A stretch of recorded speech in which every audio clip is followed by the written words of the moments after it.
পূজা cherry একজন সুদক্ষ বাংলাদেশী চলচ্চিত্র নায়িকা।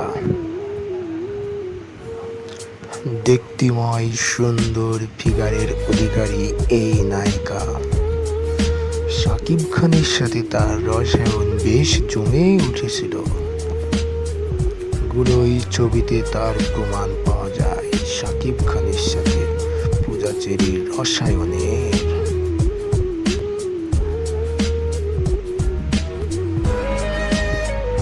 পূজা চেরি প্রথম ছবি বাংলাদেশ কলকাতা যৌথ প্রযোজনার মাধ্যমে আবির্ভাব হয় পূজা চেরির।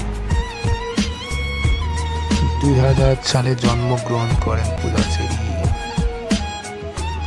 পূজা চেরি একজন দেক্তিময় সুন্দর গুণী অভিনেতা, যার চেহারা দেখলেই মুগ্ধতায় আপনি পাগল হয়ে